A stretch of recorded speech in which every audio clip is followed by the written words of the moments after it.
ஈரோடு மாவட்டம் பெருந்துறை தொகுதியில் 10 ஆண்டு காலம் சட்டமன்ற உறுப்பினராகவும் ஒரு முறை சுற்றுச்சூழல் துறை அமைச்சராகவும் மாசு கட்டுப்பாட்டுத் துறையினுடைய அமைச்சராகவும் பணியாற்றியிருக்கிறேன். நான் அமைச்சராக இருந்த காலத்தில் பல்வேறு திட்டங்களை இந்த ஈரோடு மாவட்டத்தில் எந்தவிதமான விருப்பு வெறுப்பும் இல்லாமல் நான் செயல்படுத்தி இருக்கிறேன். ஈரோடு மாவட்டத்தை பொறுத்தவரையில் இன்றைக்கு குடிநீர் ஆதாரமாக இருக்கக்கூடிய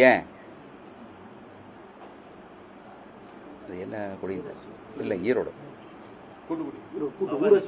ஊராட்சி கோட்டை கூட்டுக்குடிநீர் திட்டம் ஈரோடு மாவட்டத்தில் செயல்படுத்தப்பட்டிருக்கிறது என்று சொன்னால் அதற்கு முக்கிய காரணமாக நான் அமைச்சராக இருந்த காலத்தில் அன்றைய தினம் அந்த மேயர் அவர்களும் துணை மேயர் அவர்களும் என்னிடத்திலே இந்த திட்டத்தை வேகமாக செயல்படுத்த வேண்டும் என்று சொல்லி அன்றைக்கு உள்ளாட்சித்துறை அமைச்சர் அவர்கள் மூலமாக மிக கடுமையான முயற்சிகளை எடுத்து ஈரோடு மாவட்டத்தில் இன்றைக்கு ஊராட்சி கோட்டை குடிநீர் கூட்டுக்குடிநீர் திட்டத்தின் மூலமாக அனைவருக்கும் தண்ணீர் கிடைக்கிறது என்று சொன்னால் அதற்கு அடித்தளம் இட்டிருக்கிறேன் என்பதை இந்த நேரத்திலே நான் பெருமையாக சுட்டிக்காட்ட கடமைப்பட்டிருக்கிறேன்.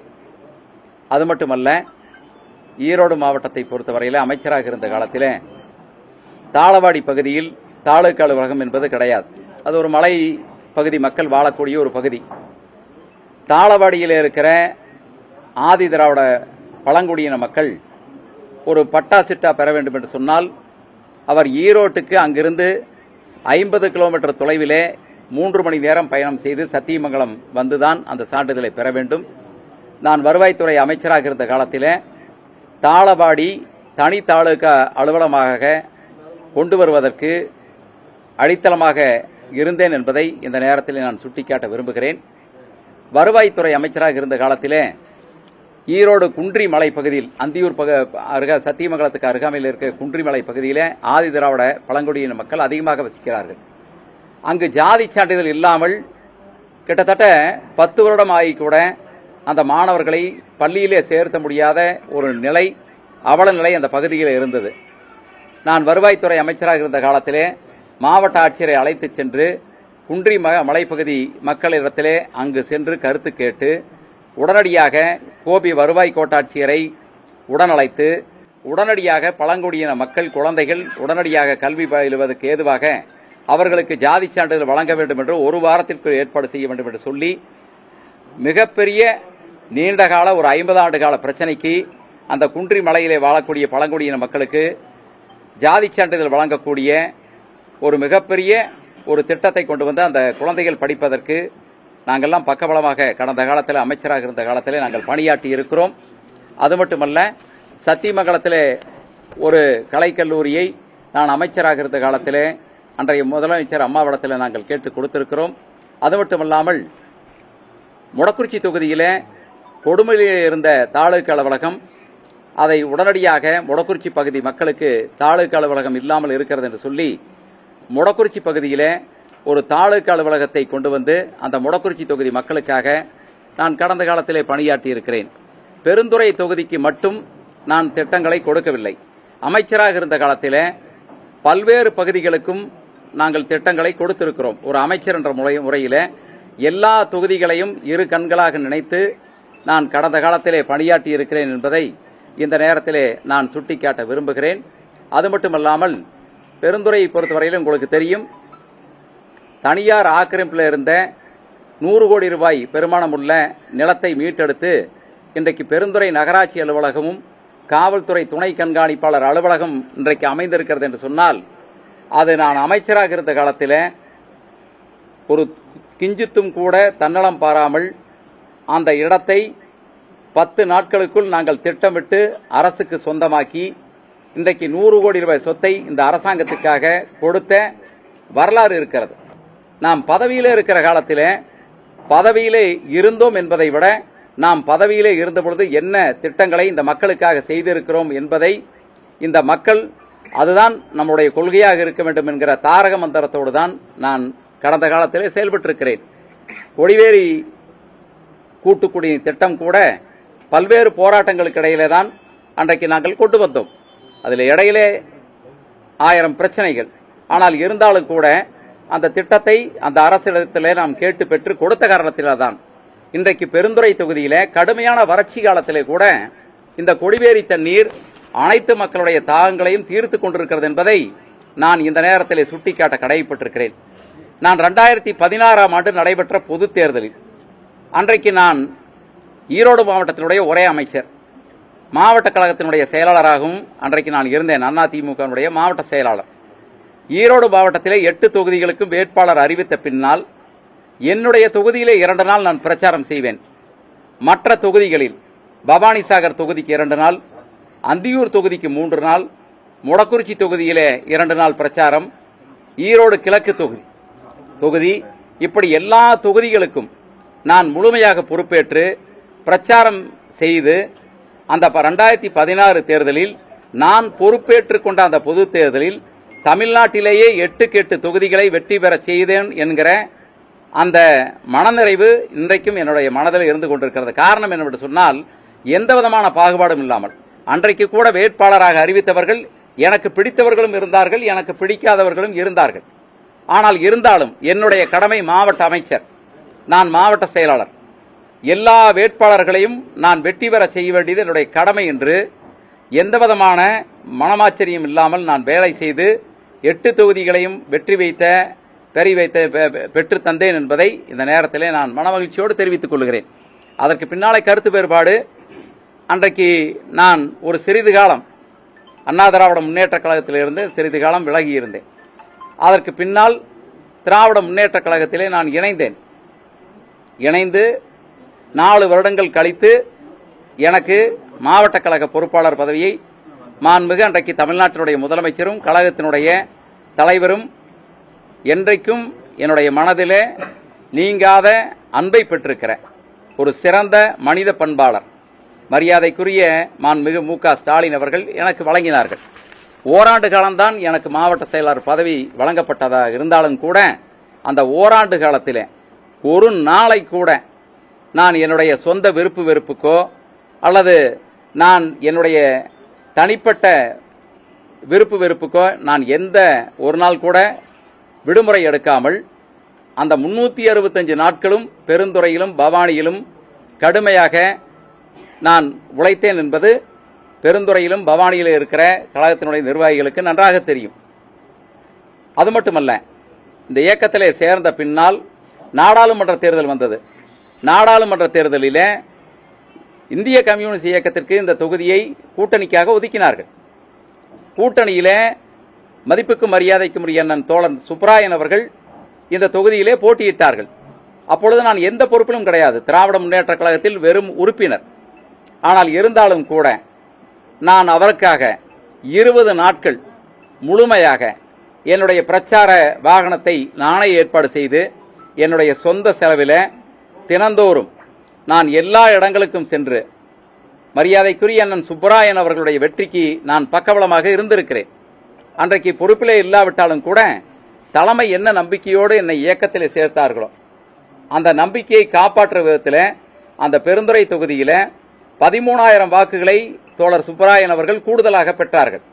அந்த 13,000 வாக்குகளில் என்னுடைய பங்கு இருக்கிறது என்பதை இந்த நேரத்திலே நான் சுட்டிக்காட்ட விரும்புகிறேன். என்னுடைய இரத்தமும் வேர்வையும் அதில் இருக்கிறது. தோழர் சுப்பராயன் அவர்களை நீங்கள் பார்த்தால் ஊடக நண்பர்கள் கட்டாயம் அவரிடத்தில் நீங்கள் கேட்க வேண்டும், என்னுடைய உழைப்பு எப்படி இருந்தது, அந்த நாடாளுமன்ற தேர்தலில் இந்த உழைப்பு எப்படி இருந்தது என்று சொல்லி அவரிடத்தில் நீங்கள் தொலைபேசி மூலமாக கூட நீங்கள் கேட்கலாம். ஆக அப்படிப்பட்ட உழைப்பை நாங்கள் கொடுத்தோம். அதற்கு பின்னாலே பேரூராட்சி மன்ற தேர்தலில் பெருந்துறையிலே 8 பேரூராட்சிகள் இருக்கிறது. 8 பேரூராட்சிகளிலும் நாங்கள் சிறப்பாக வேலை பார்த்து ஒரு சில இடங்கள் தோழமை கட்சிக்கு சென்றது.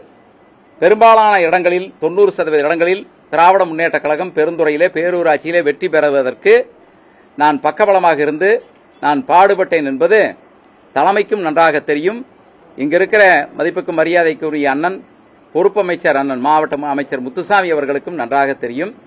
என்னுடைய பங்கு அந்த அளவுக்கு என்னுடைய பங்கை நான் எந்த இயக்கத்தில் இருந்தாலும் அந்த இயக்கத்திற்கு நன்றியுள்ளவனாகவும் அந்த இயக்கத்திற்கு இரவு பகல் பாராமல் கொடுத்த வேலையை எந்தவிதமான பிரதிபலன் பாராமல் எதிர்பார்ப்பில்லாமல் நிறைவேற்றக்கூடிய அப்படிப்பட்ட ஒரு கொள்கை உடையவனாக இருந்த காரணத்தினாலேதான் பெருந்துறை தொகுதியில பல்வேறு பேரூராட்சிகளை, இன்னும் சொல்ல போனால் அண்ணா திராவிட முன்னேற்ற கழகம் பெருந்துறை தொகுதியில பெருந்துறையின் கோட்டையாக அதிமுக இருந்தாலும் கூட 8 பேரூராட்சிகளிலும் அவர்களால் வெற்றி பெற முடியாத சூழ்நிலை அன்றைக்கு ஏற்பட்டதற்கு என்னுடைய பங்கும் ஒரு காரணமாக இருந்தது.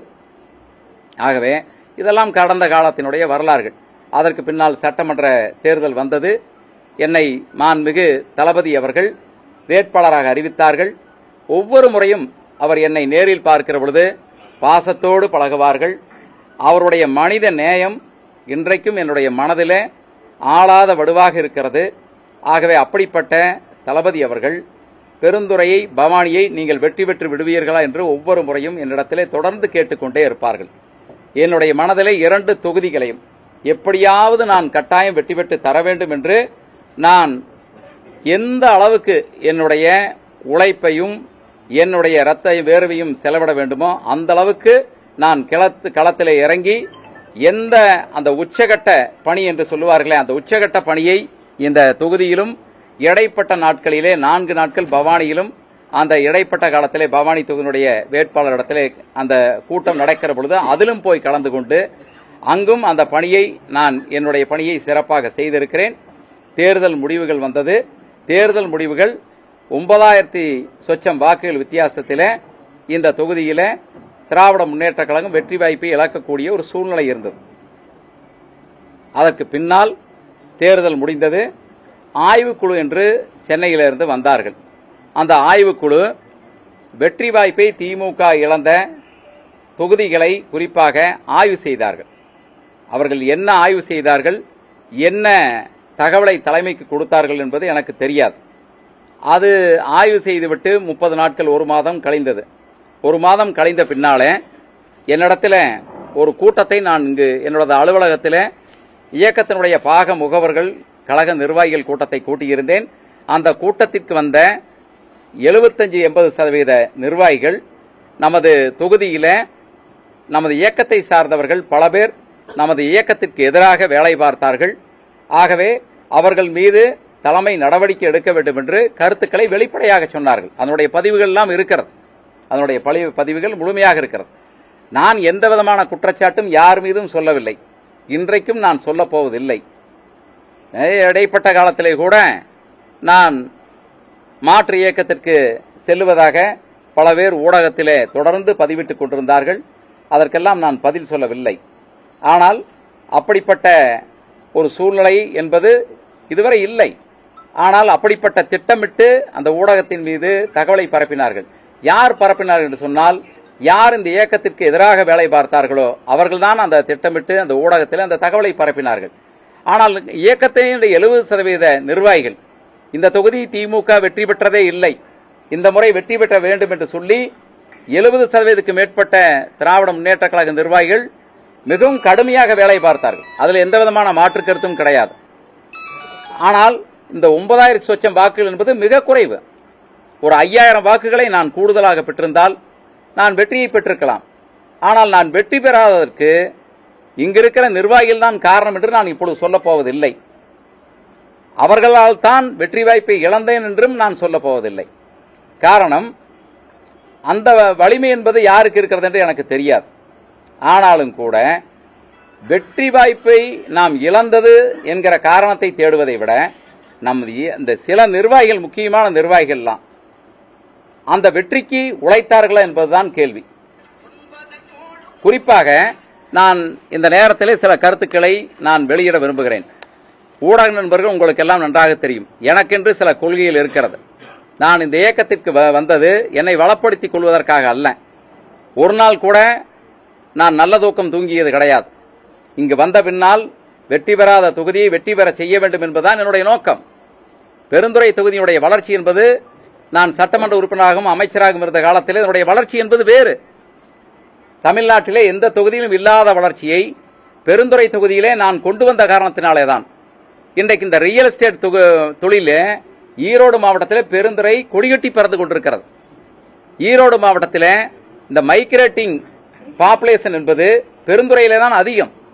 காரணம், பெருந்துறை வாழ தகுந்த ஒரு பகுதி என்பதற்கு அடையாளமாக இந்த தொகுதியை மாற்றி காட்டினேன். இந்த தொகுதியிலே தண்ணீர் பிரச்சனை இல்லாத சூழ்நிலையை நான் உருவாக்கி தந்தேன். கடந்த காலத்தில் கொடிவேரி திட்டத்தை மட்டும் நான் கொண்டு வராமல் விட்டிருந்தால் இந்த பெருந்துறையிலே ஒரு பஞ்சாயத்து தலைவர் கூட ஒரு நாளைக்கு கூட நிம்மதியாக தூங்க முடியாது. கடுமையான வறட்சி காலத்திலும் கூட தினமும் 2 கோடி லிட்டர் தண்ணீரை கடந்த காலத்திலே நாங்கள் கொண்டு வந்த கொடிவேரி கூட்டுக்குடிநீர் திட்டம் அந்த மக்களுக்கு பயனளித்துக் கொண்டிருக்கிறது. இதையெல்லாம் தேர்தல் காலத்திலே நாம் நல்ல முறையில் பயன்படுத்தி இருந்தால் இந்த மக்கள் மீண்டும் நம்பி நமக்கு வாக்களித்திருப்பார்கள். ஆனால் அதற்கு இதுதான் காரணம் என்று நான் சொல்ல விரும்பவில்லை. ஆனால் ஒரு ஆட்சி என்பது ஒரு மாவட்ட பொறுப்பிலே வந்த எங்களை போன்றவர்கள், அமைச்சராக இருப்பவர்கள் இயக்கத்தையும் வளர்த்த வேண்டும். அந்த மக்களுக்கும் நாம் நம்முடைய ஆட்சி காலத்திலே இந்தந்த திட்டங்கள் நடந்தது என்பதை நாம் ஒரு சாதனையாக அந்த காலத்திலே பதிவு செய்ய வேண்டும் என்பதுதான் என்னுடைய கொள்கையாக இருந்திருக்கிறது. உதாரணமாக சொல்ல வேண்டும் என்று சொன்னால், என்னுடைய மனதிலே ஒரு ஆறாத படு கடந்த காலத்திலேயே கூட நான் கூறியிருக்கிறேன். இந்த பெருந்துறை தொகுதி என்பது பெரும்பாலும் விவசாயம் சார்ந்த பகுதி. பெருந்துறையில கடந்த அண்ணா திராவிட முன்னேற்ற கழக ஆட்சி காலத்தில் பவானிசாகர் காளிங்கராயன் அணை பகுதியிலிருந்து இந்த அத்திக்கடவு அவனாசி திட்டம் என்கிற ஒரு திட்டத்தை கொண்டு வந்து 1044 குளங்களுக்கு தண்ணீர் நிரப்பக்கூடிய ஒரு அற்புதமான திட்டம். விவசாயிகள் மத்தியில் ஒரு மிகப்பெரிய வரவேற்பை பெற்ற திட்டம். அந்த திட்டத்தை அதிமுக அரசு செயல்படுத்தப்படுகிற பொழுது நானும் அதிலே சட்டமன்ற உறுப்பினராக இருந்திருக்கிறேன். அவனாசியிலே தான் அந்த துவக்க விழா நடைபெற்றது. அத்திக்கடவு அவனாசி திட்ட துவக்க விழா. அன்றைக்கு அமைச்சராக அண்ணன் செங்கோட்டையன் அவர்களும் அண்ணன் கருப்பண்ணன் அவர்களும் அமைச்சராக இருந்தாலும் கூட இந்த அவனாசி அத்திக்கடவு திட்டத்தை பெருந்துறை தொகுதியிலே நிறைவேற்ற வேண்டும் என்று அதிகமாக சட்டமன்றத்திலே குரல் கொடுத்தவன் என்கிற முறையில் எனக்கும் ஒரு வாய்ப்பு பேசுவதற்கு அந்த கூட்டத்திலே ஒரு வாய்ப்பு அன்றைக்கு முதலமைச்சர் எனக்கு கொடுத்தார். அன்றைக்கு அந்த திட்டம் உடனடியாக துவக்கப்பட்டு 80% பணிகள் முடிவுற்றது. அதற்கு பின்னால் ஆட்சி மாற்றம் வந்த பின்னாலே நான் திராவிட முன்னேற்ற கழகத்திலே இணைகிற பொழுது, நான் இணைந்துவிட்டு வெளியே வந்து பேட்டி கொடுக்கிற பொழுது முதலமைச்சரிடத்திலே நான் அத்திக்கடவு அவனாசி திட்டத்தையும் கொடிவேரி கூட்டுக்குடிநீர் திட்டமும் அப்பொழுது செயல்படுத்தவில்லை. அதுவும் 70-80% பணிகள் தான் முடிவடைந்திருந்தது. இந்த 2 பணிகளும் முடிவடையாமல் மக்களுக்கு முழு பலன் கிடைக்காத சூழ்நிலை இருக்கிறது. நான் திராவிட முன்னேற்ற கழகத்தில் இணைந்திருக்கிறேன். நான் இணைந்து இந்த திராவிட முன்னேற்ற கழகத்திலே ஒரு காரியத்தை நான் செய்ய வேண்டும் என்று நான் நினைத்தால் அது அத்திக்கடவு அவனாசி திட்டத்தையும் கொடிவேரி கூட்டுக்குடிநீர் திட்டத்தையும் முதலமைச்சரின் மூலமாக எனது தொகுதிக்கு பெற்றுக் கொடுப்பதுதான் என்னுடைய முதல் வேலையாக இருக்கும் என்று அந்த பேட்டியிலே நான் கூறியிருக்கிறேன். ஊடக நண்பர்களுக்கெல்லாம் நன்றாக தெரியும். அதற்கு பின்னாலே 1 வருட காலம் அத்திக்கடவு அவனாசி திட்டம் நடைமுறைக்கு வரவில்லை. ஏதாவது பிரச்சனை இருந்திருக்கலாம். ஆனால் அதற்குண்டான வேகம் போதவில்லை. நான் திராவிட முன்னேற்ற கழகத்தினுடைய எல்லா ஊழியர் கூட்டத்திலும் அத்திக்கடவு அவனாசி திட்டத்தை உடனடியாக பாதியில் அந்த பணி நிற்கிறது, உடனடியாக நீங்கள் செயல்படுத்த வேண்டும் என்று பலமுறை நான் வலியுறுத்தியேன். அதற்கு பின்னாலே நான் மாண்புமிகு முதலமைச்சர் அவரிடத்திலே போய், நீங்கள் அத்திக்கடவு அவனாசி திட்டம் அதிமுக ஆட்சி காலத்திலே கொண்டாந்தாலும் கூட இப்பொழுது 80% பணிகள் தான் முடிந்திருக்கிறது. இப்பொழுது மீண்டும் 20% பணிகளை நீங்கள் முடித்து உடனடியாக அந்த தண்ணீரை குளங்களுக்கு நிரப்பினால் நமக்கும் அதிலே சரிபாதி அளவு மக்கள் பலன் கிடைக்கும், மக்கள் நமக்கு சாதகமாக வாக்களிப்பார்கள் என்று முதலமைச்சரிடத்திலே சொன்ன பின்னாலே முதலமைச்சர் உடனடியாக அதை ஏற்றுக்கொண்டு நானே பெருந்துறை ஒரு அரசு விழாவுக்கு வருகிறேன், வந்த பின்னால் அந்த நீரேற்று நிலையத்தை பார்வையிட்டு அதற்கு பின்னால் முடிவெடுக்க என்று சொன்னார்கள். பெருந்துறைக்கு அரசு விழாவுக்கு வந்துவிட்டு என்னுடைய கோரிக்கையை ஏற்று அந்த கிரைநகரில் இருக்கிற அத்திக்கடவு அவனாசி திட்டத்தினுடைய நீரேற்று நிலையத்தை பார்வையிட்டு அதற்கு பின்னாலே உடனடியாக அதிகாரிகளை அழைத்து உடனடியாக இந்த அத்திக்கடவு அவனாசி திட்டத்தினுடைய பணிகளை நீங்கள் தொடர்ந்து முடித்து இதற்கு எவ்வளவு கூடுதல் நிதி தேவைப்பட்டாலும் கூட அதை நான் கொடுக்கிறேன் என்று பெருந்தன்மையாக முதலமைச்சர் அவர்கள் சொன்னார்கள். அதற்கு பின்னால் தான் அந்த பணிகள் வேகப்பட்டது. அதற்கு பின்னாலே 6 மாத காலத்தில் அத்திக்கடவு அவனாசி திட்டத்தினுடைய பணிகள் முடிவுற்று அந்த திட்டம் துவக்கி வைக்கப்பட்டது.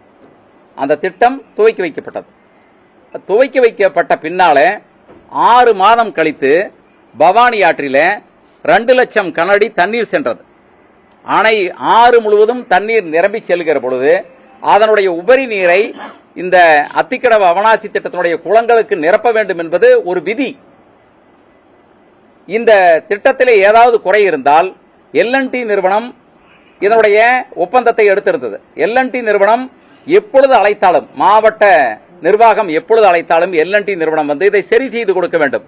பெருந்துறையிலே 100க்கும் மேற்பட்ட குளங்கள், ஆற்றிலே 2 லட்சம் கனஅடி தண்ணீர் சென்றது, 6 டிஎம்சி தண்ணீர் கடலிலே போய் கலந்தது.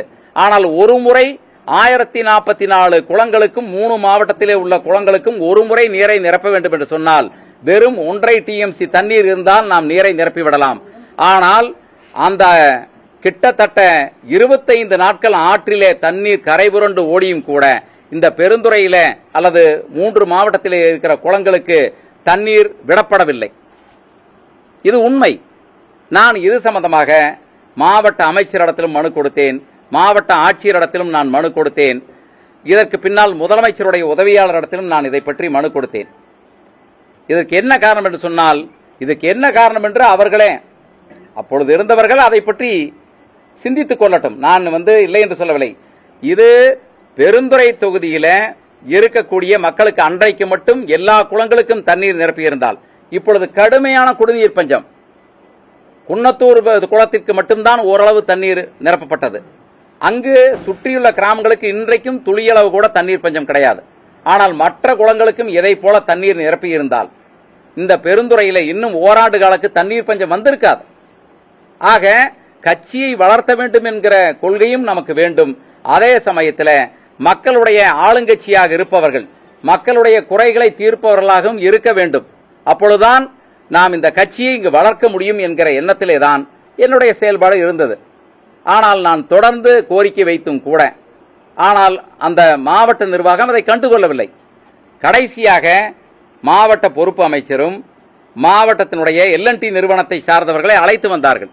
அப்பொழுது கூட எல்&டி நிறுவனத்தை சார்ந்தவர்களை நான் கேட்டேன், ஏனுங்க தண்ணி போறப்போ 2 லட்சம் கனஅடி தண்ணி போறப்போ நீங்க இந்த தண்ணி நீக்கி விட்டுருந்தா இன்னைக்கு எல்லா குளத்துக்கும் தண்ணி வந்திருக்கு. இன்னைக்கு தண்ணி நின்று போச்சு, 20,000 கனஅடியோட தண்ணி போகல. இன்னைக்கு நீங்க இந்த குளத்தை ஆய்வு செஞ்சு நீங்க தண்ணி எங்கிருந்து விடுவீங்கன்னு கேட்டேன். இல்ல அடுத்த முறை குளத்தை நிரப்பறதுக்கு தான் நாங்க இப்ப ஆய்வு பண்றோம்னு சொன்னாங்க. அடுத்த முறை இப்ப ஆட்சி இல்லை. நீங்க அப்பொழுது குளத்தை அதை நிரப்பி இருந்தால். இந்த தேர்தல் காலத்தில் கடுமையான விமர்சனம் வைக்கப்பட்டது. திமுக ஆட்சி காலத்தில் அண்ணா திமுகவால் கொண்டு வரப்பட்ட அத்திக்கடவு அவனாசி திட்டம் திட்டமிட்டு குளங்களுக்கு தண்ணீர் நிரப்பப்படவில்லை என்கிற குற்றச்சாட்டை வைத்த காரணத்தினால் என்னால் அதை எதிர்கொண்டு பல வாக்குகளை நான் அந்த களத்திலே இழக்க நேரிட்டது. அப்பொழுது கூட நான் எல்&டி நிறுவனத்தை சார்ந்தவர்களை நான் கடுமையாக பேசினேன். நீங்கள் 5 ஆண்டு காலம் இந்த ஒப்பந்தத்தை நீங்கள் கடைபிடிக்க வேண்டும். இதை தவிர மாவட்ட நிர்வாகத்துக்கு வேறு வேலை கிடையாது. குளம் இருக்கிறது, திட்டமும் இருக்கிறது. ஒரு உத்தரவு போட்டால் அந்த குளத்திற்கு தண்ணீர் வரும். ஆனால் அந்த தண்ணீர் கொடுக்கப்படாததற்கு காரணம் என்னவென்பது எனக்கு தெரியவில்லை. ஊடகவியல் நண்பர்கள் நீங்கள் என்ன காரணத்தினால் அந்த குளங்களுக்கு அப்பொழுது தண்ணீர் மறுக்கப்பட்டது என்பதை நீங்கள் புரிந்து கொள்ள வேண்டும். இப்பொழுது ஆட்சி மாற்றம் நடந்துவிட்டது. இப்பொழுது விவசாயிகள் இந்த மாவட்டத்தினுடைய வருவாய்த்துறை அமைச்சராக இருந்த அண்ணன் செங்கோட்டையின் இடத்திலே ஒரு மனுவை கொண்டு போய் கொடுக்கிறார்கள். அத்திக்கடவு அவனாசி திட்டத்துக்கு குளமெல்லாம் தண்ணி உள்ளீங்க, கடந்த கவர்மெண்ட்ல தண்ணி விட விட்டாங்க, காஞ்சி கிடக்குது. எங்க விவசாயம் எல்லாம் நாங்கெல்லாம் தென்னை மரத்தை வச்சுட்டோம், எங்களுக்கு விவசாயத்துக்கு தண்ணி இல்லை, அதனால நீங்க அந்த தண்ணி விடணும்னு கேட்கறாங்க. ஆனா தண்ணி இல்லை, டேம்ல தண்ணி இல்லை. அன்னைக்கு நான் தண்ணி விட சொல்றப்போ டேம்ல தண்ணி எவ்வளவு இருந்ததுன்னா 120 அடி தண்ணி இருந்தப்ப நான் தண்ணி விட சொன்னேன். இன்னைக்கு டேம்ல 40 அடி. இன்னைக்கு வருவாய்த்துறை அமைச்சர்கிட்ட கூட மனு கொடுக்கறாங்க. மனு கொடுத்துட்டு வந்த பின்னால 2 நாள்ல எல்லா குளத்துக்கும் தண்ணி வருது. 2 நாள்ல எல்லா குளத்திற்கும் தண்ணீர் வருகிறது. நீங்க சிந்திச்சு பாருங்க. அப்போ நீங்க குளத்துல தண்ணி மனம், அதாவது நீங்க மனம் வேண்டும். முதல்ல நீங்க தண்ணியே இல்லாத காலத்துல ஒரு அமைச்சர்கிட்ட கொண்டு போய் கொடுத்து தண்ணி வருது, அடுத்த நாள் தண்ணி விடுறாங்க. கிட்டத்தட்ட பெருந்துறையில் நீங்க போய் பாருங்க, கருத்து கேளுங்க. கருமாடி செல்லிவாளத்திலிருந்து இங்க வந்திருக்காங்க. இங்க ஆர்வம் இருக்காரா, மோகன்ராஜ் இருக்காரா? இங்க பாருங்க, இந்த குளத்துக்கு, இந்த நகர பகுதியில் இருக்கிற குளத்துக்கு இந்த கடுமையான வறட்சியில தண்ணி விடுறாங்க. அத்திக்கடவு அவனாசி திட்ட தண்ணீர் போய்கொண்டு இருக்கிறது. ஆனால் கடந்த காலத்தில் இந்த பெருந்துறை தொகுதியை திட்டமிட்டு நீங்கள் அந்த தண்ணீர் திறக்கப்படாததற்கு என்ன காரணம் என்பதை நீங்களே முடிவு செய்து கொள்ளுங்கள். அதிகாரிகள் வந்து மாவட்டத்தில் நீங்க கொடுத்ததுனால அந்த மனு நிகாரிக்கப்பட்டதா இல்ல அதிகாரிகள் அலட்சியத்துக்கு போகிறதுனால இந்த பாதிப்பு ஏற்பட்டதா? இல்ல, அதாவது வந்து கோழியிலிருந்து குஞ்சு வந்ததா, குஞ்சிலிருந்து கோழி வந்து, அதாவது வந்து முட்டையிலிருந்து குஞ்சு வந்தா, குஞ்சிலிருந்து முட்டை வந்தாங்கிற மாதிரி நீங்க கேட்கறது. அதாவது எதனால் நிராகரிக்கப்பட்டது என்பதை ஊடகவியல் நண்பர்கள் நீங்க தான் முடிவு செய்யணும்.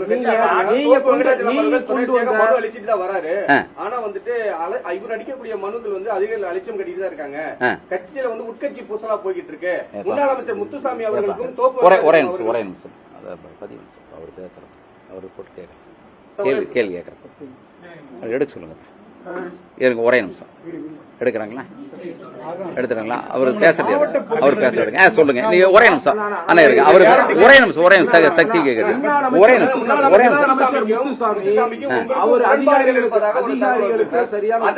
இருங்க, ஒவ்வொருத்தர சொல்லுங்க.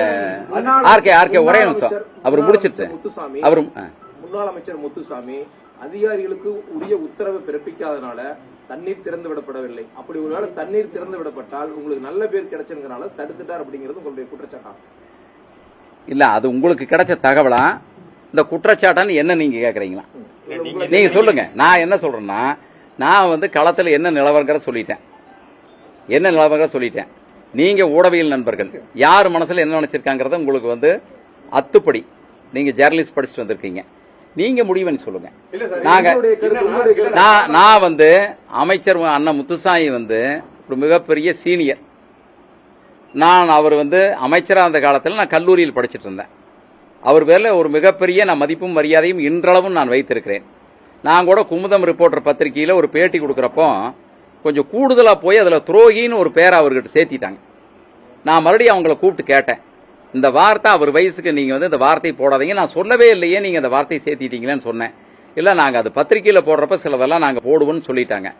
அந்த மாதிரி நான் வந்து எந்த சூழ்நிலையிலே அவரை வந்து ஒரு மிகப்பெரிய சீனியர், அவர் வந்து என்னுடைய வயசு கூட அவருக்கு அனுபவமா இருக்கலாம், அதுல ஒன்றும் மாற்றுக்கிறது கிடையாது.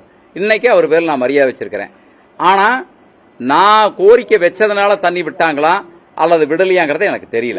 நீங்க பேசும்போது கூட மனம் வேணும் அப்படின்ற ஒரு வார்த்தை உச்சரிச்சீங்க. யாருக்கு மனம் வேணும்? எல்லாத்துக்குமே மனம். முத்துசாமி அவர்கள் தான். ஒருவேளை அவருக்கு மனம் இல்லாம தான் பெருந்துறை தொகுதியை வஞ்சிக்கக்கூடிய செயலில் ஈடுபட்டுட்டாரோ, அதை வச்சு நீங்க மையப்படுத்தி பேசுறீங்களா? இல்லைங்க, நான் வஞ்சிச்சான்னு நான் வந்துங்க சொல்றதை விட எல்லாருமே அவங்களுடைய கடமை செய்யணும். எல்லாருமே அவங்களுடைய கடமை செய்யணும். நீங்க உரிய காலத்தில் கடமை செய்யலைன்னா நீங்க பண்ண முடியாது. ஒருத்தர் சட்டமன்ற உறுப்பினராக 5 வருஷம் இருப்பார். 5 வருஷத்துல அவர் நல்ல முறையில் பேர் செஞ்ச ஒர்க் பண்ணா பேர் வாங்கிக்கலாம். நீங்க இல்ல நாம அப்புறம் பாத்துக்கலாம்னு சொன்னீங்கன்னா அடுத்த முறை உங்களுக்கு வாய்ப்பு கிடைச்சாலும் கிடைக்கலாம், கிடைக்காத போனாலும் போலாம். அப்ப நீங்க வந்து இருந்த காலத்துல நீங்க நிறைய பணிகள் செஞ்சாதான் மக்கள் மனசுல இடம் பெற முடியும். அதுதான் ஏன் பண்ணல சார்? உங்க தொகுதியினால பண்ணலையா இல்ல கட்சியில ஏதாவது முரண்பாடுகளா? இல்ல, நான் அதிகாரிகளுடைய அலட்சிய போக்கு தான் இதுக்கு காரணமான்னு கேட்கிறேன். இல்ல, நான் சொல்றதுக்கு என்ன காரணம், இந்த அத்திக்கடவு அவனாசி திட்டத்திற்கு தண்ணீர் இருந்தும் கூட உரிய காலத்திலே தண்ணீர் திறக்கப்படாத காரணத்தால் எனக்கு ஓரளவுக்கு எனக்கு கிடைக்கக்கூடிய வாக்குகள் திசை மாறி சென்றது. அதுக்கு யாருக்கு? கட்சியில இருக்கக்கூடிய பொறுப்பு அமைச்சர் முத்துசாமி அதை நீங்களே முடிவு பண்ணிக்கங்க.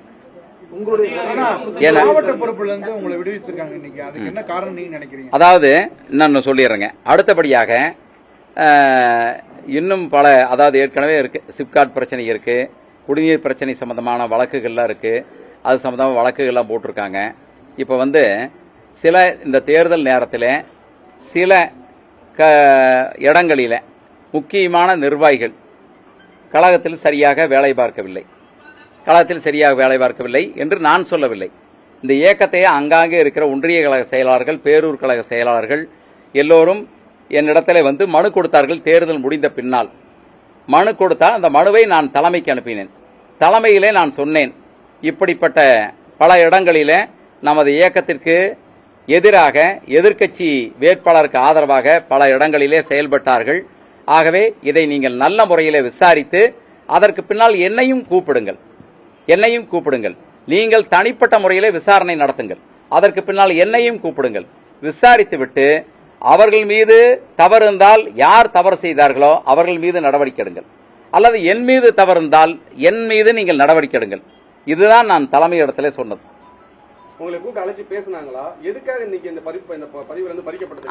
அது தலைமை தான் சொல்லணுங்க. இல்ல இன்னைக்கு காரணம் என்ன? உங்க காரணம் தான் சொல்லலீங்களே. காரணம் சொல்லி மீண்டும் திமுக தலைவரை சந்திக்கிறதுக்கான வாய்ப்பு இருக்கா? நான் தலைவர் வந்துங்க அனுமதி கொடுத்தா தானே சந்திக்க முடியுங்க. நீங்க பத்திரிகையில சில பத்திரிகைகள் செய்தி வெளியிடுறாங்க, வேறொரு கட்சிக்கு போக போறதா தகவல் வெளியாயிருக்கு. குறிப்பா அதிமுகவுக்கே திருப்பி போக போறதானா? வேறு கட்சிக்கு செல்வதாக எனக்கு எண்ணம் இல்லை.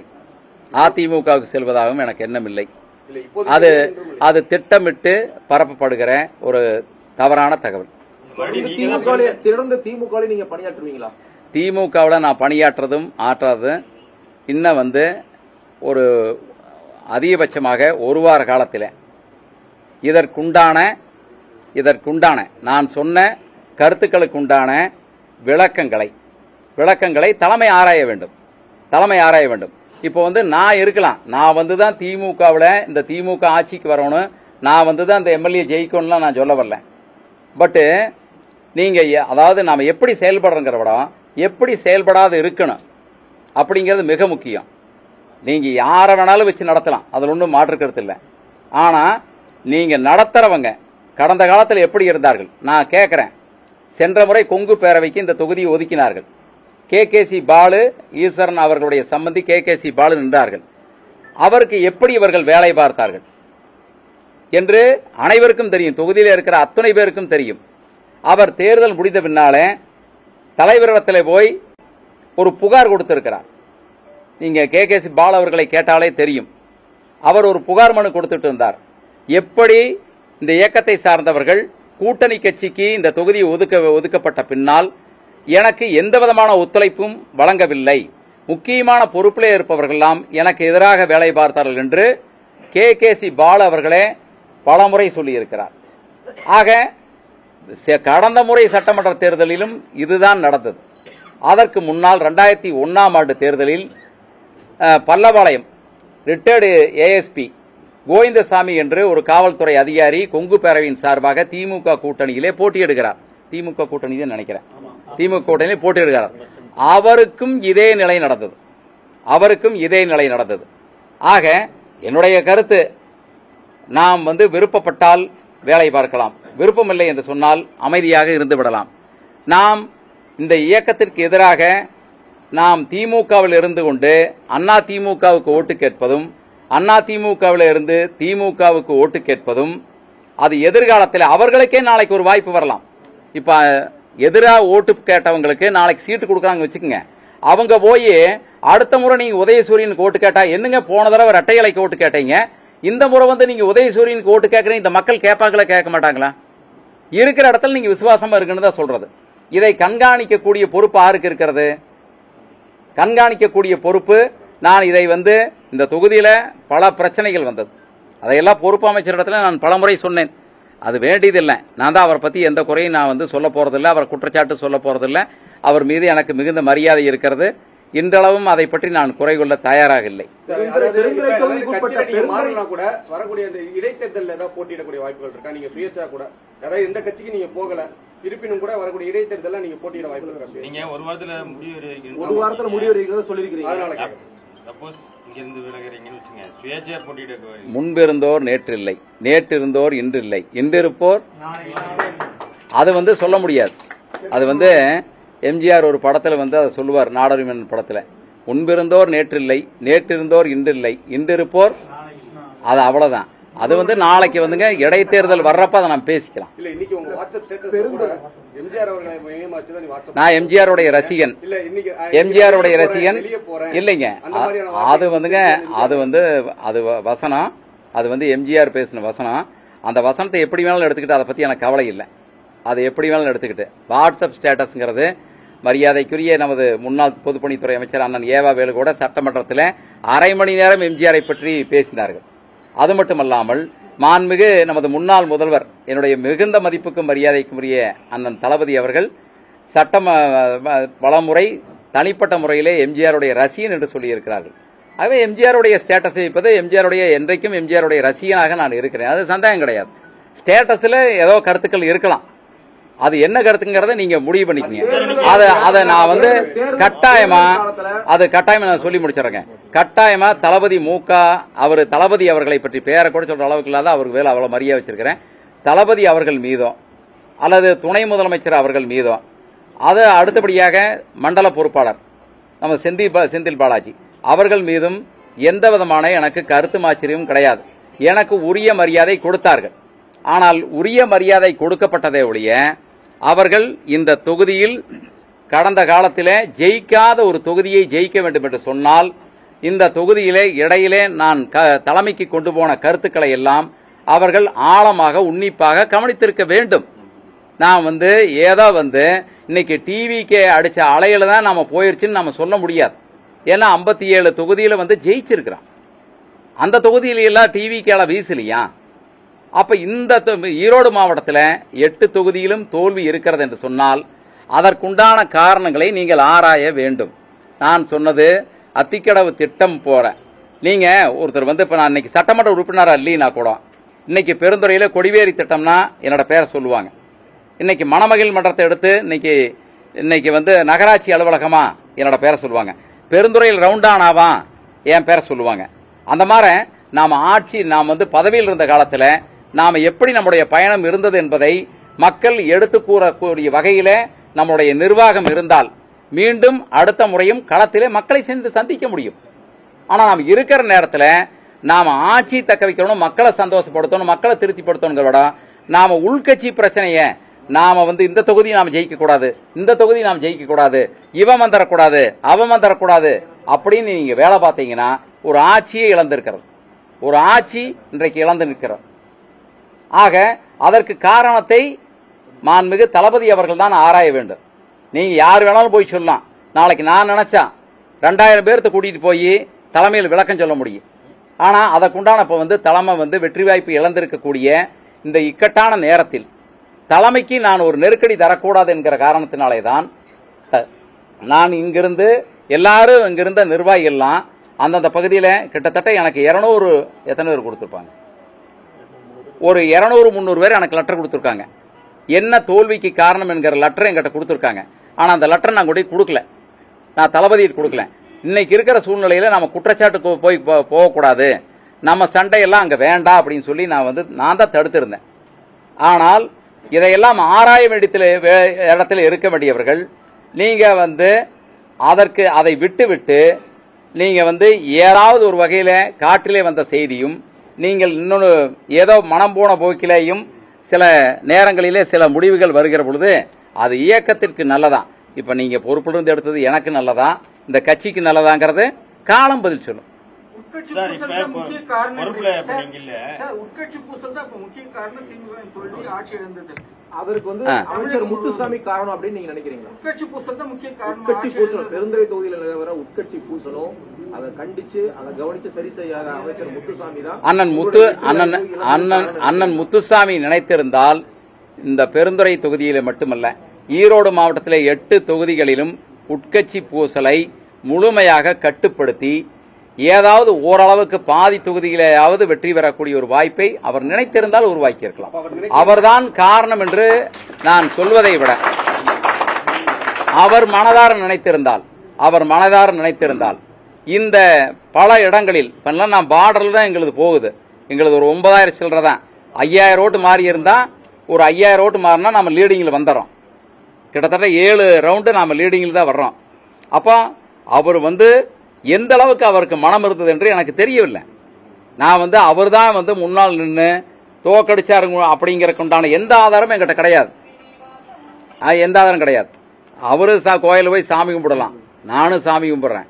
அவர் மனசை அவர் நெஞ்ச தொட்டு தான் சொல்லணும். மனம் இருந்துதான் மனம் இல்லையாங்கிறத அவரு தான் முடிவு பண்ணணும். யார் வேணாலும் பண்ணலாம். இன்னைக்கு தோப்பங்கடாங்க போயிட்டா நாளைக்கு இன்னொருத்தர் வருவார், இன்னொருத்தர் அங்கிருந்து பக்கத்திலேயே ஒருத்தர் உருவாவார். அவருக்கு இது நீங்க அது கட்சிக்கு நல்லதா இல்லையாங்கிறத அவர் தான் கணக்கு பார்த்துக்கணும். அது இந்த கட்சியில ஒருத்தர் நீங்க ஒருத்தருக்கு பொறுப்பு கொடுக்குறீங்கன்னா மக்களுடைய சர்வீஸ் எப்படி இருக்குது, நீங்க மக்கள் சர்வீஸ் பண்ணித்தான் கட்சி வளர்த்த முடியும். மக்கள் சர்வீஸ் பண்ணாம நீங்க கட்சி வளர்த்த முடியாது. 5 ஆண்டு காலம் கட்சிக்காரருக்கு நாங்க எதுவுமே செஞ்சு கொடுக்க முடியல. மாவட்ட செயலாளர்னு பேரு, ஆனா ஒரு அதிகாரியோட நாங்க சொன்னா கேட்க மாட்டாங்க. ஒரு அதிகாரி கூட நான் சொன்ன மனவிட்டு சொல்லுகிறேன், ஒரு அதிகாரி கூட நாங்க சொன்னா பியூன் கூட கேட்க மாட்டாங்க. ஒரு கவர்மெண்ட்ல தகுதி இருந்து கூட திமுக தொண்டர்களுக்கு ஒரு வேலை வாய்ப்பு பெற முடியவில்லை. அது திமுக தொண்டன்கிறதுனால இருந்த பாவமே என்னன்னு தெரியல. ஒரு தொண்டனுக்கு கூட அங்க வேலை வாய்ப்பை நான் பெற முடியவில்லை.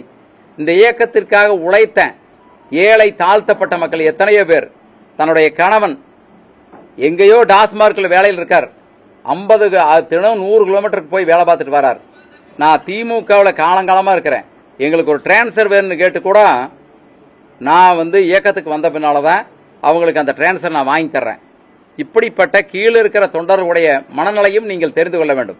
நிர்வாகிகள் என்ன வேணாலும் சொல்லுவாங்க, நீங்க நிர்வாகிகள் யார் வேணாலும் போய் என்ன வேணாலும் நீங்க கருத்து சொல்லுவாங்க. தொண்டர்களை அழைத்து கருத்து கேட்பது மட்டும்தான். கடந்த காலத்தில் நீங்க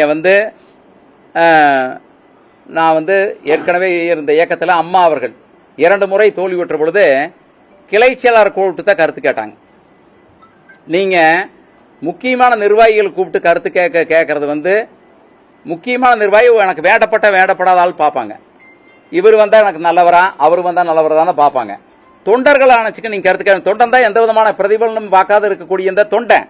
நீங்க பதவியில பொறுப்பில் இருக்கிறவங்க ஒன்றிய செயலர் நினைப்பாங்க, அடுத்த முறை நான் மாவட்ட செயலராக நினைப்பாங்க, அடுத்த முறை நான் சேர்மன் ஆகும்னு நினைப்பாங்க. அப்ப அவர் எல்லாத்தையும் பேலன்ஸ் பண்ணி அவங்க அப்படி ஒரு நிலையை எடுக்கக்கூடிய நிர்வாகிகளை கருத்து கேட்கறது என்பது, அதை விட இந்த கட்சி நாம ஒவ்வொரு இடத்துலையும் நீங்க அதாவது வெற்றி வாய்ப்பு இழக்கிறது என்பது எல்லா கட்சிக்கும் சகஜம். எம்ஜிஆர் கூட கட்சி விட்டு நீக்கினாங்க. இது கட்சி விட்டு நீக்கிறதெல்லாம் ஒரு பெரிய சமாச்சாரம் கிடையாது. அதெல்லாம் மக்கள் தலைவர் புரட்சி தலைவர் கூட அதை நீக்கினாங்க, அதுல எல்லாம் மாற்று கருத்து இல்லை. அது எல்லாம் அதுக்கு தலைமை எடுக்கக்கூடிய முடிவு. இது நான் ஒன்றும் அதுல கருத்து சொல்றதுக்கு இல்லை, தளபதி எடுக்கக்கூடிய முடிவு. அவரு மனசுல என்ன கருத்து கேட்டாரு என்ன பண்ணல. ஆனா தொண்டர்களை அழைத்து கருத்து கேட்டால் மட்டும்தான் எதிர்காலத்தில் ஒரு கட்சியை வலுவாக நீங்கள் வைத்திருக்க முடியும். தொண்டர்கள் கருத்து என்பது வேறு, நிர்வாகிகளுடைய கருத்து என்பது வேறு. தொண்டன் தான் கட்சியில எந்த விதமான பிரதிபலனும் இல்லாத தொண்டன் தான் போய் அங்க வேலை பார்ப்பான். நீங்க அவன் எந்த பிரதிபலனும் எதிர்பார்க்க மாட்டான். அவன் பணமோ காசோ எதுவும் கிடையாது. அவன் தான் சண்டை கட்டுறான். தேர்தல் நேரத்தில் சண்டை கட்டுறது அவன் தான் பூத்தில் போய் உட்கார்ந்து அடிதடி போடுறான். அப்ப தொண்டனுடைய கருத்துக்கள் நீங்க கேட்கணுங்கிறத என்னுடைய கருத்து. தொண்டனுடைய கருத்தை நீங்க கேட்கணும். தொண்டனுடைய கருத்தை கேட்டு நீங்க முடிவு பண்ணுங்க. சார், அதிமுக அழைப்பு பரிசீலிப்பீங்களா? இப்போதைக்கு எந்த விதமான எனக்கு வேறு இயக்கத்திற்கு செல்லக்கூடிய எந்த மனநிலையும் எனக்கு கிடையாது.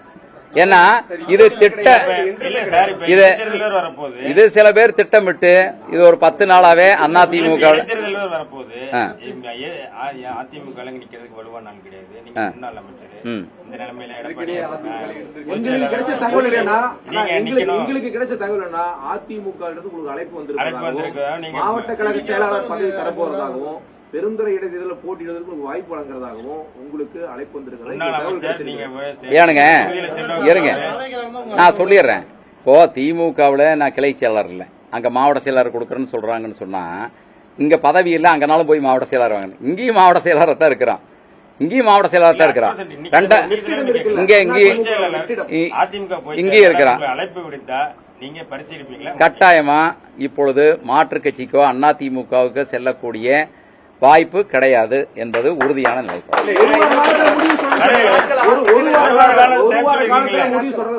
ஒரு வார காலத்தில் பதில் சொல்லப்படும். இப்ப நீங்க இது சம்பந்தமா வேற யாராவது களத்தில் நின்று அவங்க காரணம் சொல்லிட்டு நீங்க எதற்காக நீங்க இந்த பொறுப்புல இருந்து எடுத்தீங்கறதுக்குண்டான காரணத்தை சொல்றப்போ மறுபடியும் நான் உங்களை எல்லாம் சந்திச்சு அதுக்குண்டான விளக்கத்தை நான் கொடுக்க தயாராக இருக்கிறேன்.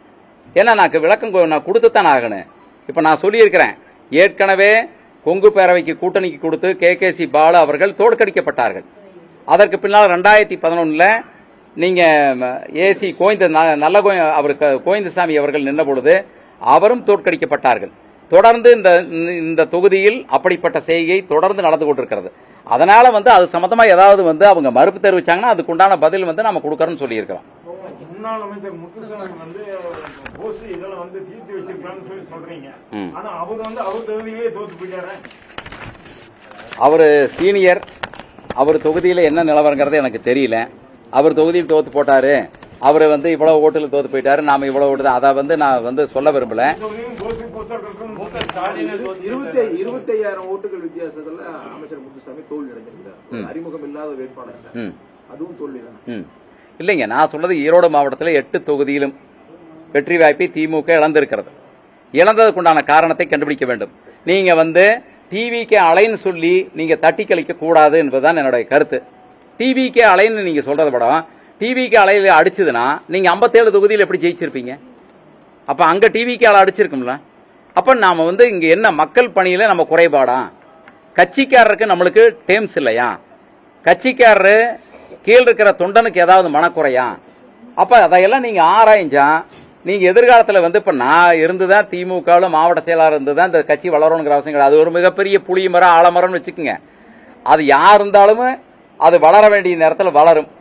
அதுல ஒண்ணும் நாம தான் காரணம், நீங்க தான் காரணம் கிடையாது. நாம அது ஒரு பெரிய இயக்கம். தலைமை ஏதாவது பொறுப்பிலிருந்து நீக்குவதற்கு முன்பு விளக்கம் ஏதாவது கேட்டுக்கீங்களா? இல்ல தலைமைக்கும் தொண்டர்களுக்கு மிகப்பெரிய கேப் உருவாயிடுச்சு இந்த 5 ஆண்டு காலத்துல ஆட்சியில் இருந்த போதுன்னு அப்படி நினைக்கிறீங்களா? இல்ல, தொண்டனுடைய தேவைகளை முழுமையாக நிறைவேற்றப்படவில்லை என்பது என்னுடைய கருத்து. ஆனா பல மாவட்டங்களில் அது நடந்திருக்கிறது. எல்லா மாவட்டத்திலையும் தொண்டனுடைய கருத்து கேட்கலின்னு நான் சொல்ல வரல. பல மாவட்டத்தில், குறிப்பா செந்தில் பாலாஜி இருக்கக்கூடிய மாவட்டத்தில் கடைக்கோடி தொண்டனுக்கு எல்லாம் நடந்திருக்குது. குறிப்பா KN நேரு இருக்கக்கூடிய மாவட்டத்தில் அங்க கடைக்கோடி தொண்டனுக்கு எல்லாம் செஞ்சிருக்காங்க. அதே மாதிரி ஏவா வேலு அண்ணன் அவர் மாவட்டத்தில் எல்லா கீழ்மட்ட கட்சிக்காரருக்கு நிறைய பண்ணி கொடுத்துருக்காங்க. மகேஷ், அன்பில் மகேஷ், இந்த மாதிரி இருக்கக்கூடிய சக்கரபாணி போன்றவர்கள் அங்கெல்லாம் கட்சியில கீழ்மட்டம் நடந்திருக்கு. சில பகுதிகளில் கட்சிக்கார மத்தியில மிகப்பெரிய குறை இருக்கிறது. அது ஒன்றும் சந்தேகம் கிடையாது. இங்க இருக்கிற தொண்டர்கள் நீங்க அழைச்சு கேட்டா தானே தெரியும். இங்க இருக்கிற தொண்டனை கூப்பிட்டு கேளுங்க, கருத்து தொண்டனை கூப்பிடணும்.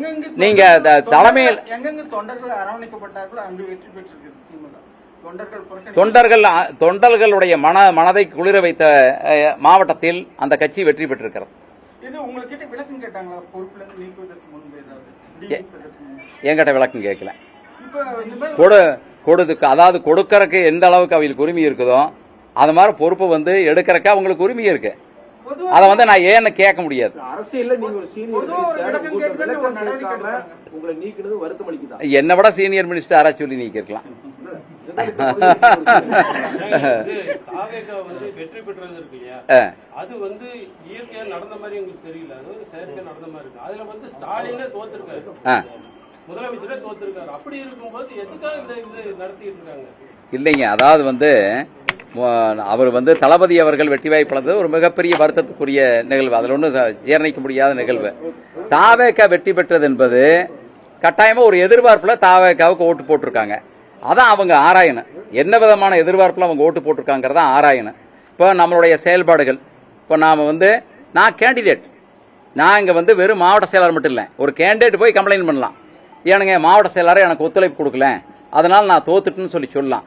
ஆனா இங்க நான் கேண்டிடேட் நான் தான், மாவட்ட செயலர் நான் தான். நான் வந்து இங்க ஜெயிச்சாகணும். அப்ப நான் வந்து இந்த இயக்கத்துக்கு எதிர்ப்பா எதுவுமே பண்ண முடியாது. என்னுடைய பணிகள் எந்த குறையும் இல்லாத அளவுக்கு தான் நான் வந்து பண்ணி ஆகணும். நான் வேற ஒரு கேண்டிடேட் இருந்து நான் வந்து சரியா வேலை பார்க்கலனா என் பேர்ல குற்றச்சாட்டு வரும். கேண்டிடேட் நான் தான், மாவட்ட பொறுப்பாளர் நான் தான். அப்ப நான் வந்து என்னுடைய முழு பலத்தையும் வந்து இந்த தேர்தலில் நான் பயன்படுத்தணும். எல்லா நிர்வாகிகளையும் நான் அரவணைச்சு தான் கொண்டு போனோம். இப்ப பாத்தீங்கன்னா இது வெற்றி வாய்ப்பு இழந்ததுக்கு காரணமே கிடையாது. நீங்க பெருந்துறையில் எடுத்தீங்கன்னா நகராட்சி இருக்குது. நகராட்சியில இன்னைக்கு 24 மணி நேரம் கொடிவேரி தண்ணீர் வருதுன்னா கடந்த காலத்தில் நாம கொண்டாந்து இருக்கிறோம். இதை வந்து நாம மக்கள் மத்தியில் கூட ரீச் பண்ணியிருந்தா நீங்க கட்டாயமா நம்ம கொடிவேரியில நாம வந்து இந்த திட்டத்தில் நம்மளுக்கு ஒரு 5000 ஓட்டு கிடைச்சிருக்கு. ஆனா இன்னைக்கு புதிய குடிநீர் இணைப்பு கூட இந்த மக்களுக்கு கொடுக்கல. 5 வருஷம் நான் திமுகவில் இருந்தேன். ஆனா எனக்கு என்ன அதிகாரம் கொடுக்கலங்கிற ஒரு உதாரணம் நான் சொல்றேன். திமுகவில் ஒரு மாவட்ட செயலாளர் இருந்து கூட பெருந்துறையில 2000-3000 பேர் குடிநீர் இணைப்பு கேட்டு காத்திருப்போர் பட்டியல் இருக்காங்க. புதுசா வீடு கட்டினவங்களுக்கு யாருக்கும் இணைப்பு கிடையாது. புதுசா வீடு கட்டினவங்களுக்கு யாருக்கு குடிநீர் இணைப்பு கிடையாது. ஆனா குடிவேரியில் இருந்து நாம இவ்வளவு ஒரு நாளைக்கு 35 லட்சம் லிட்டருக்கு பெருந்துறைக்கு நாம கொண்டாந்து கொடுத்துருக்கிறோம். நாம கொண்டாந்து கொடுத்த தண்ணிய இந்த புதிய குடிநீர் இணைப்பு 2000 பேர் கொடுத்துருந்தீங்கன்னா அதுல ஒரு 1000 பேர்னால நம்மளுக்கு ஓட்டு போட்டிருப்பாங்க. அப்ப யாருக்கு அதை வந்து முறையா பண்ணல. அப்ப வந்து இதையெல்லாம் நான் பலமுறை சொன்னேன், அதை காதில் போட்டுக்கல.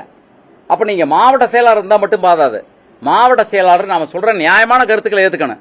நாம என்ன கான்ட்ராக்ட் போய் கேட்க போறோம்னா மண்ணு கான்ட்ராக்ட் கேட்டனா, மணலுக்கு கான்ட்ராக்ட் கேட்டனா? நான் திமுகவில் ₹1 நான் வந்து எந்த விதமான பிரதிபலனை எதிர்பார்த்து நான் வேலை செய்யல. என்னோட பணம் தான் செலவாயிருக்கு. நான் எப்பவுமே பணத்துக்கு வந்து பணத்துக்கோ அல்லது வந்து வேற எதிர்பார்ப்புலையோ இந்த இயக்கத்துக்கு வரல. ஒரு நல்ல மனிதர் நம்பிக்கையோட என்னை இயக்கத்தில் சேர்த்தினார். நான் அவர் வந்து என்ன எண்ணத்தில் தரா அந்த அளவுக்கு எனக்கு எந்த அளவுக்கு சக்தி இருக்குதோ அந்த சக்தியை கொடுத்துட்டு நான் வேலை பார்த்தேன். இந்த தொகுதிக்கு நான் முடிஞ்ச வரைக்கும் நல்லா செஞ்சேன்.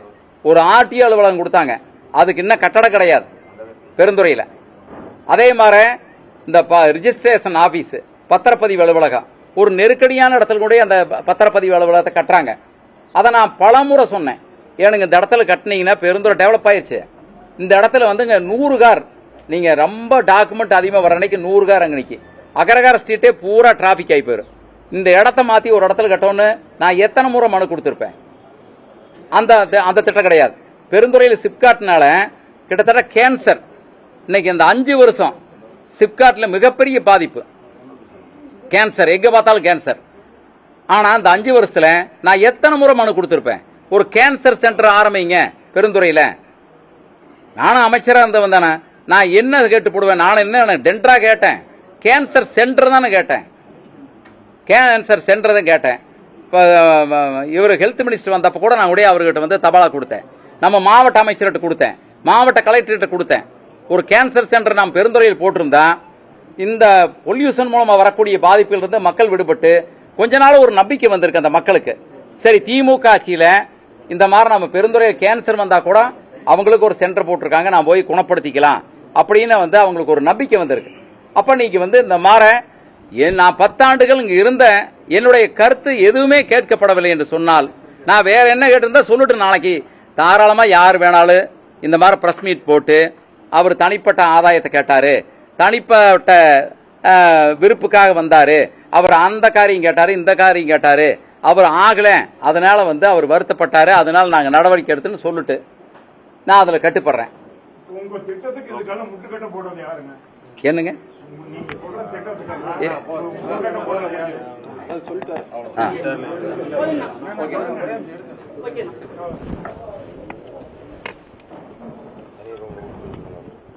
கட்சி மாறுற எண்ணம் இன்று இல்லையா சார், இல்ல என்றுமே இல்லையா? இல்ல இருப்பார், நாளை இல்லை. ஒரு வாரம் கழிச்சு சொல்லிட்டாரா?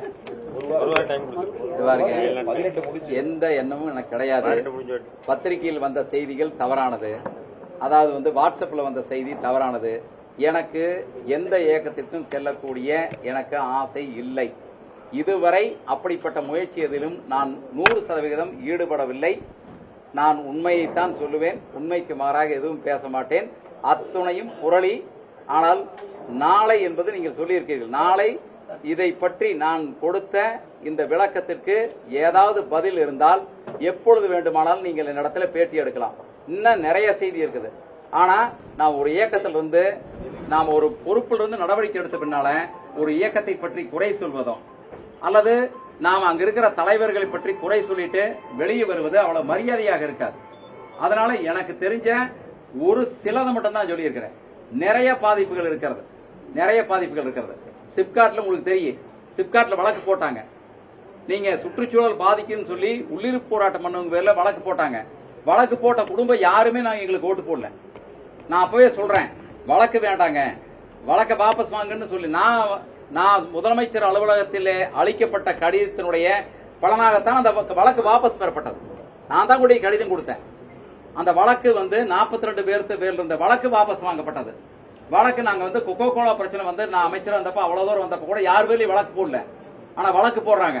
ஈங்கூர்ல குடிநீர் பிரச்சனைன்னு போய் ரோட்ல போடுறாங்க, அவங்க பேர்ல வழக்கு. நான் ஓட்டு கேட்க போறப்ப அந்த ஏரியால யாரும் வந்து எங்களை ரெஸ்பான்ஸே பண்ணல. அப்ப அவங்க பேர்ல வழக்கு. அப்ப நாம இதெல்லாம் நாம தேர்தல் 3 மாசம் இருக்கிறப்போ நீங்க எல்லாரு பேர்லயும் வழக்கு போட்டீங்கன்னா நாம எப்படி போய் மக்களை சந்திக்க முடியும்? இதெல்லாம் ஒரு காரணம். இது காரணம் யாருங்கிறது இது காலம் தான் பதில் சொல்லும். இது தெரியும், எல்லாத்துக்கும் தெரியும்.